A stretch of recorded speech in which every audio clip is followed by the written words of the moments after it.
adelante la protección de los sectores sociales, pero que al mismo tiempo se convertía en un Estado productor. El Estado era un poco al que apelábamos como responsable principal de la conducción de los procesos económicos en la región. Ese modelo dio resultados, los años 60 fueron muy buenos para América Latina, pero luego tuvo que enfrentarse a sus debilidades. Por supuesto, la inestabilidad económica, derivado fundamentalmente de una expansión del Estado sin expansión de la base fiscal, que condujo a grandes inflaciones.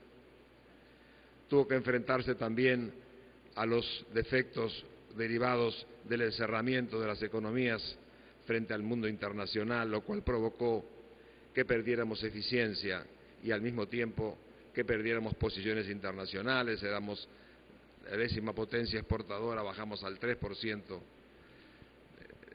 tenemos el 10%, bajamos al 3%. Tuvimos también las experiencias de la mala distribución del ingreso y de la pobreza, que tuvo conjuntamente como elementos que dieron a la pobreza y a la mala distribución una característica de América Latina, una región que en aquel momento mostró ya también que había sectores importantes de la sociedad que quedaban separados del crecimiento económico y de los beneficios sociales, y América Latina se convertía en una región con una pobreza creciente, con una exclusión creciente, con desempleo creciente, todo lo cual se hizo muy acelerado en la década de los 80, cuando la crisis estalló en forma violenta, la crisis de la deuda. Luego me tocó vivir la experiencia de los años 90, el retorno de la ortodoxia prebélica. Y ahí pudimos ver, desde luego, otro modelo basado fundamentalmente en la confianza en el mercado. El mercado iba a resolverlo todo. Iba a resolverlo todo sobre la base de la asignación de recursos a que daba lugar un sistema de precios y a una reducción sin límite de la presencia del Estado. Era el otro modelo. Bueno, bajo ese esquema conocimos también los problemas que dio lugar a través de los años y al final de la década de los 90, los grandes desequilibrios financieros, las grandes crisis financieras que tuvo América Latina por la apertura violenta de los mercados financieros, la pérdida de vigor de las reformas que no tenían sustento social y que por tanto no lograron calar hondo en la sociedad, y otras reformas que nunca se hicieron para complementar las anteriores. Lo cierto es que la América Latina, después de crecer un tiempo, deja de crecer y tenemos la aparición de los nuevos pobres, la aparición de las clases medias que perdieron posiciones relativas en todo el continente y crearon nuevas formas y nuevos problemas de insatisfacción, que son, desde luego, los que dieron lugar a las reacciones que vinieron después. En los dos casos, pues, en esos dos modelos, el modelo heterodoxo como el modelo ortodoxo, algo que quedó fuera del radar de la acción, sea de los estados o sea del mercado, por así decirlo, fue la informalidad. América Latina es una región que tiene enorme cantidad de gente viviendo en la informalidad, fuera de los mecanismos del mercado formal, pero trabajando con el mercado, fuera directamente de los beneficios del Estado, pero agarrándose de algunos de los beneficios del Estado, pero que forma una enorme masa que está allí dentro de la sociedad latinoamericana y que forma ciertamente uno de los grandes problemas que tenemos por delante, que ni el mercado ni el Estado pudieron de alguna manera incorporar a la vida, al progreso y a los beneficios de la sociedad como hubiera sido lo deseable. Hoy estamos un poco conscientes de ese fenómeno y tenemos un poco la idea de las batallas que supone llevar adelante el proceso de desarrollo económico y social. Es mucho más complejo que lo que pensábamos nosotros en 1950. Y es un desarrollo que no admite reduccionismos, ni los reduccionismos economicistas, ni los sociológicos, ni los políticos, ni los excesivamente ideológicos.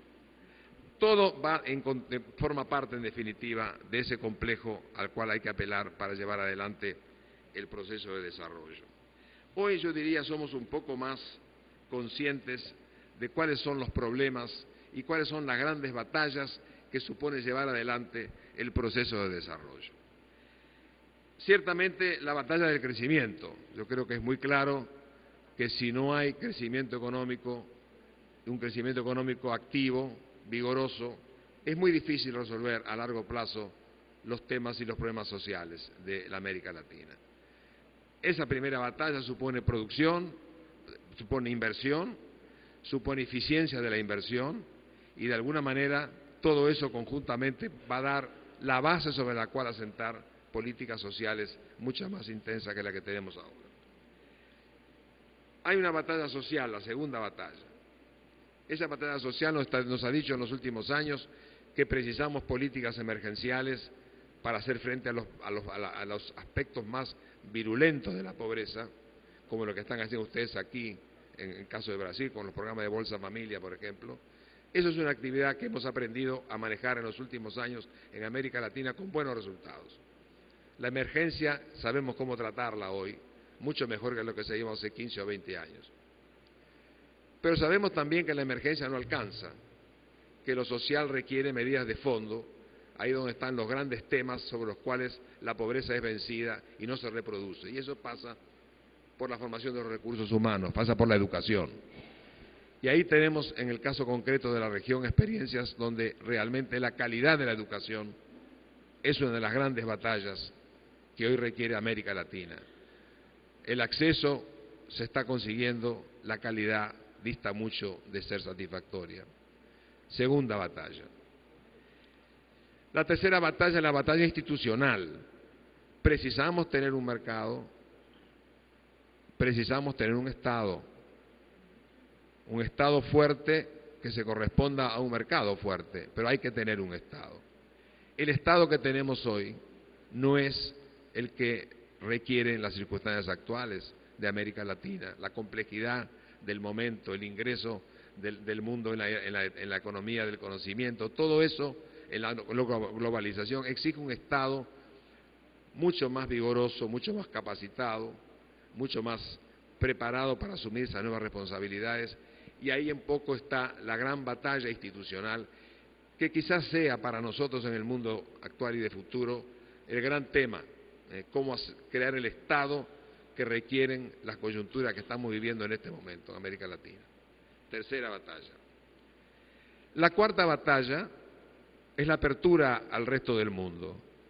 La América Latina necesita, y lo está haciendo, se ha abierto al resto del mundo, en todas las direcciones.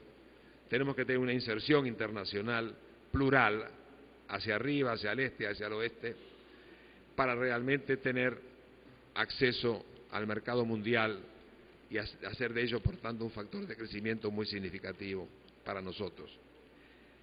La quinta batalla es la batalla de la cohesión social. Todo lo anterior nos da desarrollo, pero no asegura en el esquema de que realmente tengamos una sociedad integrada, una sociedad donde realmente la gente se sienta ciudadana, se sienta pertenecer a la sociedad y por tanto comprometerse con un proyecto de desarrollo. Ese concepto donde además el ciudadano siente la identidad de su pertenencia a un país y a un proyecto no alcanza con todo lo anterior. Eso implica fundamentalmente apelar al sistema político para hacerse cargo de estas diferencias que hay en la sociedad hoy y que de alguna manera la cohesión social tiende a buscar la manera de integrarlos y crear realmente verdaderas ciudadanías.